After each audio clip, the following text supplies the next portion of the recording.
watched the decline. You have seen the flight schools close, the maintenance shops shut down, the airports turn into housing developments. The pilots age out and sell their airplanes. The young people stay away. The manufacturers focus on the wealthy.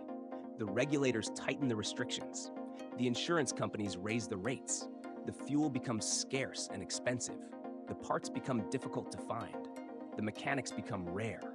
The community becomes smaller, quieter, older, weaker. You have watched all of this, and you have asked yourself, is anyone doing anything about it? The answer is no.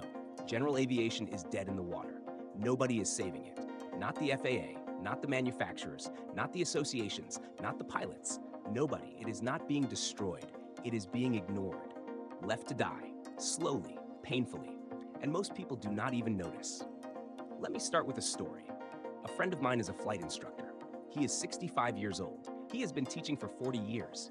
He has trained hundreds of pilots. He loves flying. He loves teaching. He loves the community. Last year, he lost his medical certificate.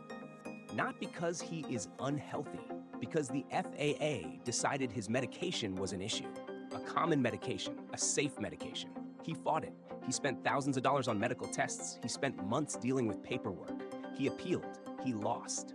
He is grounded, not because he is unsafe, because the system is broken. He told me he is finished. He is selling his airplane. He is retiring. He said nobody is fighting for him, not the AOPA, not the EAA, not the FAA, nobody.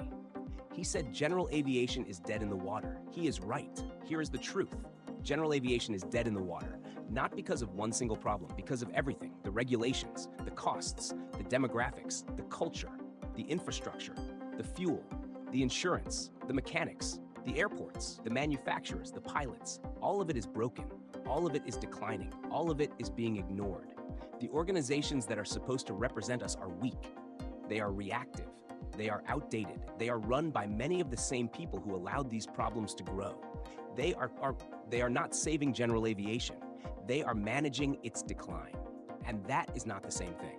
Let me talk about the AOPA, the Aircraft Owners and Pilots Association, the largest aviation association in the world. They have existed since 1939. They have hundreds of thousands of members. They have a large budget. They have lobbyists. They have lawyers. They have a magazine. They have an annual convention. What have they done? They have fought for basic med. That is good. They have fought for unleaded fuel. That is good. They have fought for airport funding. That is good, but it is not enough. Not even close. The AOPA is not saving general aviation. They are slowing the decline. They are managing the bleeding. They are not stopping the hemorrhage. They are not addressing the root causes. They are not thinking big. They are not thinking long-term. They are not thinking radically. They are stuck in the past. They are fighting yesterday's battles. They are losing today's. They will lose tomorrow's. The EAA is similar. The Experimental Aircraft Association. They are great for home builders. They are great for young pilots. They are great for aviation enthusiasts, but they are not saving general aviation. They are promoting a niche, a small segment. The certified aircraft fleet is dying. The experimental category is growing. That is fine. But experimentals are not a replacement. They are a supplement. They cannot fill the gap. The gap is enormous. The gap is the Cessna 172, the Piper Cherokee, the Beechcraft Bonanza, the airplanes most of us fly. Those are disappearing. The EAA is not saving them. The AOPA is not saving them. Nobody is. Let me pause here. I want you to think about the organizations that represent you. Have they fought for you? Have they fought for your airport? Have they fought for your medical certificate? Have they fought for your fuel? Have they fought for your maintenance? Have they fought for your insurance? Have they fought for your right to fly? Or have they simply sent you magazines and asked for donations? Go to the comments, tell me. Because the answer is uncomfortable. Most of us pay our dues. We read the magazines, we attend the conventions, we feel like we are part of something. But when the FAA grounds us, when the airport closes, when the fuel disappears, where are they? They are sending press releases. They are holding meetings. They are writing letters. They are not stopping anything. They are not saving anything. They are not fighting. They are managing. Now let me talk about the manufacturers. Textron, Piper, Diamond, Cirrus. They are building airplanes, new airplanes, beautiful airplanes, expensive airplanes. They are focused on the top of the market, flight schools, corporate fleets, wealthy individuals. They are not building airplanes for the average pilot. The average pilot cannot afford a new Cessna 172. The average pilot cannot afford a new Piper Archer. The average pilot cannot afford a new Cirrus SR-22. The manufacturers know this. They do not care. The average pilot is not their customer. The average pilot is not profitable. The average pilot is irrelevant. That is the reality.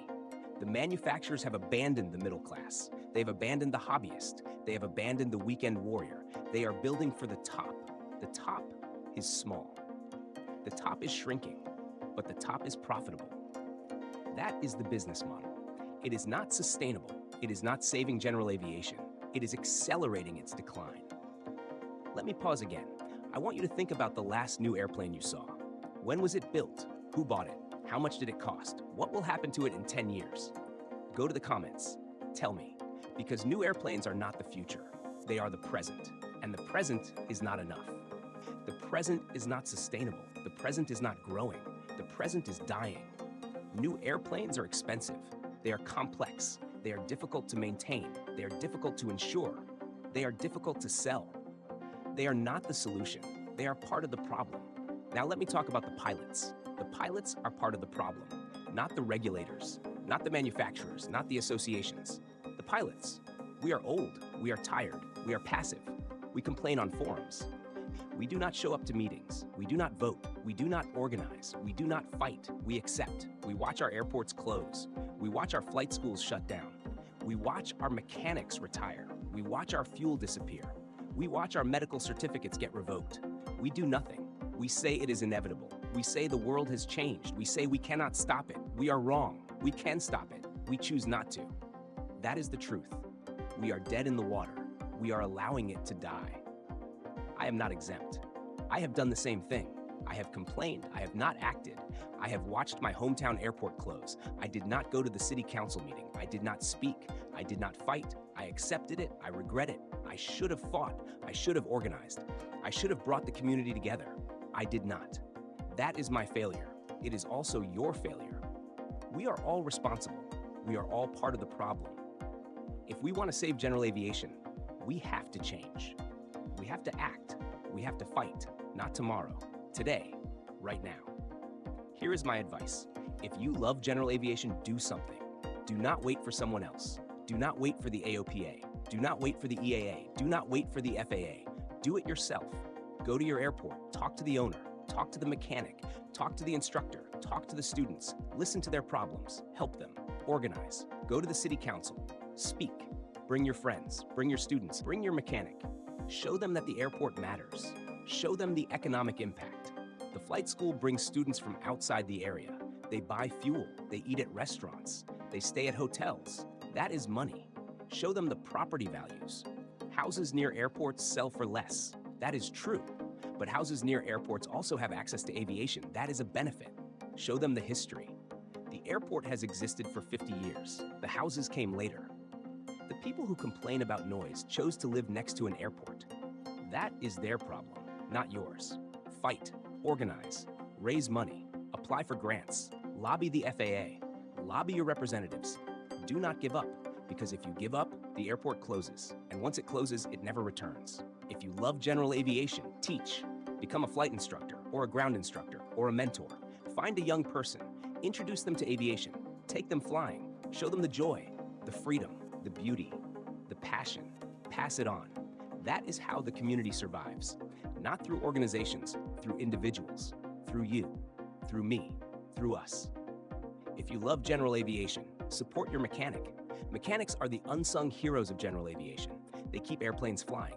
They are underpaid. They are overworked. They are retiring. There are not enough new ones. Support them. Pay them fairly. Treat them with respect. Bring them coffee.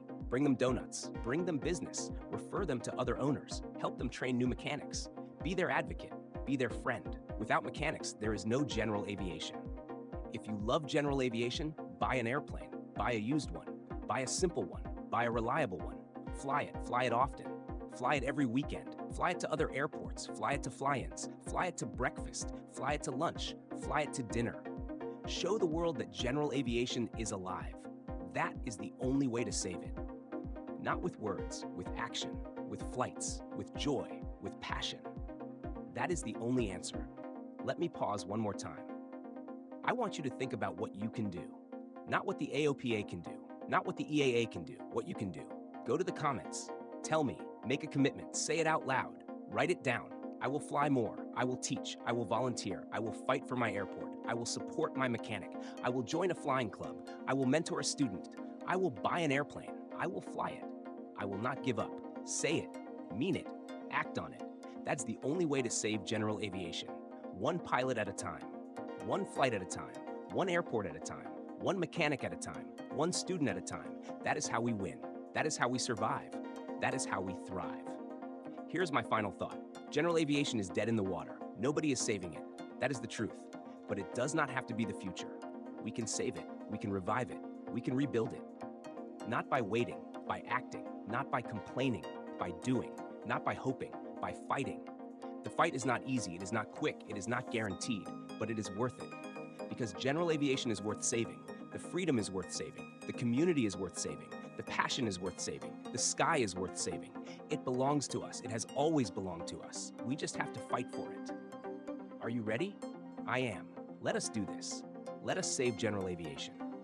Not for the organizations, not for the manufacturers, not for the regulators, for us, for our children, for our grandchildren, for the future. That is the mission. That is the goal. That is the dream. Let us make it real.